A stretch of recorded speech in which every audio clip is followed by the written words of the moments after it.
Primarij Darja Strah, doktorica medicine in specialistka ginekologije in porodništva, pa nam je pojasnila, kako lahko nastane rak na materničnem vratu in kaj pomeni HPV cepljenje kot preventiva, da za tem rakom ne zbolimo. Primarij Strahova, zakaj moramo ženske hoditi na ginekološke preglede? Že dolgo je znano, da z rednimi ginekološkimi pregledi lahko pravzaprav kot preventivo preprečimo marsikatero žensko bolezen. V mislih imam nastanek raka na materničnem vratu, razna vnetja, potem seveda, ko smo noseče, tudi moramo hoditi na redne preglede. Vsekakor zdravniki skrbimo za vas zato, da ne bi usodno zbolele. Kajti ginekologija je področje, ko se dolgo ničesar ne pozna. Ko nastopijo znaki, pa je večinoma, kar se tiče raka določenih stvari, bodisi jajčnikov, bodisi maternice ali materničnega vratu, velikokrat usodno in prepozno. Kakšne pa so osnovne preiskave ginekološkega pregleda? Ko ženska pride na ginekološki pregled, je pravzaprav glavni namen, da odkrivamo predrakave oziroma rakave bolezni na materničnem vratu. V ta namen vedno vzamemo tako imenovani pap bris.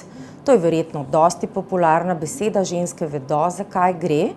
V primeru, da pa se nam zdi nekaj čudnega oziroma da dobimo že izvid pap brisa, torej brisa, s katerimi odkrivamo predrakave ali rakave spremembe na materničnem vratu, pa se že nekaj let odločamo, da dodatno vzamemo tako imenovani HPV bris proti humanim papiloma virusom.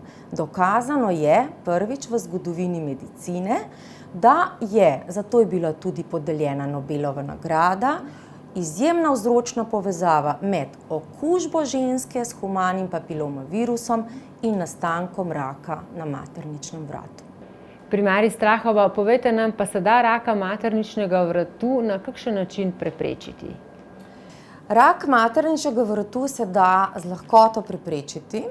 Od letos, ko je na voljo novo cepivo, in sicer 9-valentno, ki je popolna novost, od septembra letos dostopna tudi za naše šestošolke, je eradikacija oziroma izkoreninjenje raka na materničnem vratu kar za 90%.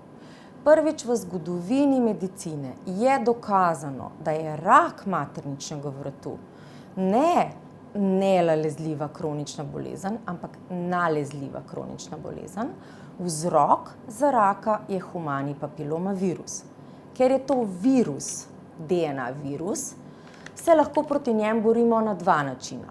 Z zdravo spolnostjo, z ukrepanjem z vsem v zvezi s tem, da se ne prenaša okužba, in pa seveda s cepljenjem.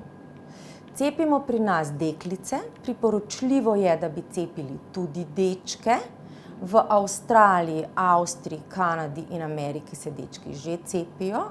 Osnovni namen pa je skupna imunost celotne populacije. Kajti, presenetljivo, okužba s HPV je izjemno široka.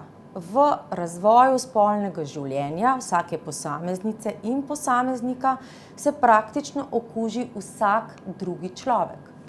Vsaka druga ženska se okuži, od teh okuženih jih skoraj večina, 90%, to okužbo sama premaga, niti ne vedo, ali so se okužile, kajti okužba večinoma izzveni v 1 do 2, največ 3 letih.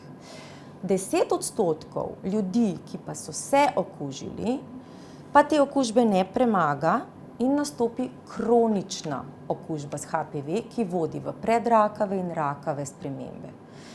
Ne trdimo, da samo rakave in predrakave spremembe materničnega vratu, pač pa tudi anusa, zunanjega spolovila, v odrasli dobi pri moških rak penisa in rak grla.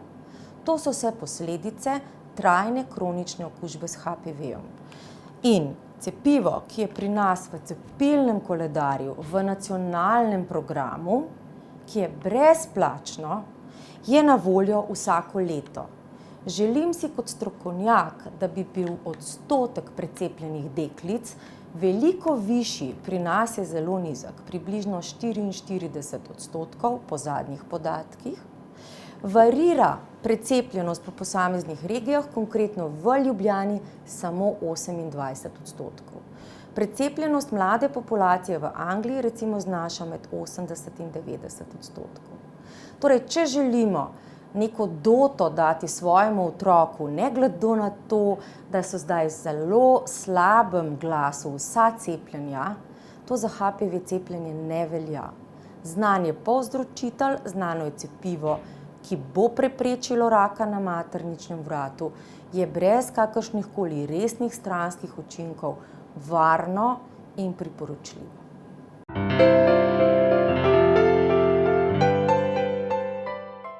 Kar veliko koristnih informacij smo pripravili v današnji oddaji.